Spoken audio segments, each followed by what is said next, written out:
नमस्कार। आज एपिसोड को स्वागत करुच्ची। आज मु प्रस्तुत करुच्ची पखाला भात को चिंगुड़ी छेचा। मुझे महानदीर देसी पातली चिंगुड़ी आधा केजी चिंगुड़ी बाछि सारा पर एपटे कड़ाई रे किछि रिफाइन तेल नेले चिंगुड़ी को बछा होई हलदी लुण गोला होई रखा जाइछि। एबे तेल रे भाजीबा ताकू उल्टा पलटा करी रखीदबा जमी कड़ाई न लगे। आस्ते आस्ते से नाली ही आसब। अल्प समय भितर आमर चिंगुड़ी भजा प्रस्तुत हो गला।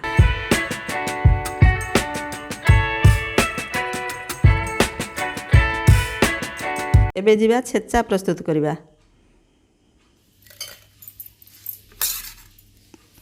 चिंगुड़ी किछि गोलमरीच कंचा लंका दीटा और देसी पियाज अच्छी हेमदस्ता ताको छेचिबा। छेचा भल कि गुंड हो गले खाइबा को भल लगे ना। भल भाव गुंड गुंड कर छेचिला बेले किछि गोलमरीच पकेबा तार फ्लेवर बढ़ाइब।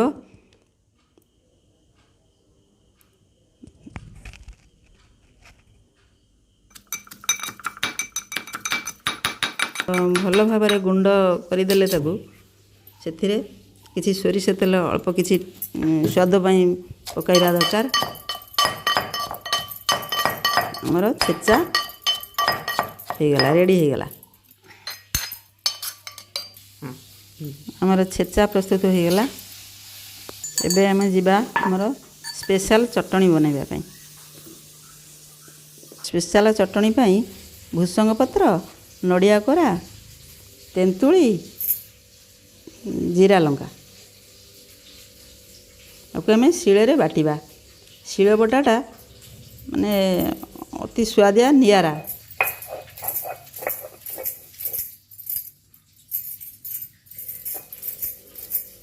शिले आपको भल भाव चिकन करी बाटिदेवा। किसी भूसंग पत्र पड़ा तार परिमाण अनुसार।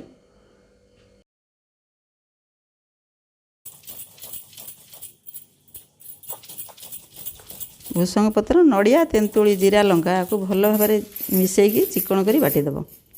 शिल बटार स्वाद अति नियारा अटे। चिकन करी बाटी से स्वाद अनुसार किसी लुण पकेबे।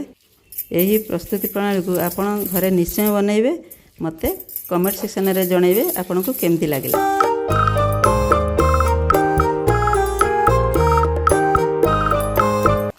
एबे हमर चटनी प्रस्तुत हो गला। एबे आमे जिबा खाइबा पई।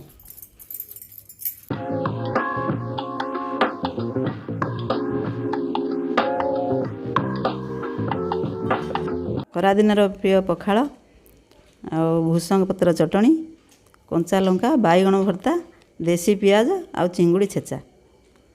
आशा करुचे भिडियोटी आपण मानकु भल लागिथिबो। आ भल लागिले आपण माने मो चैनल को सब्सक्राइब निश्चय करिवे। धन्यवाद।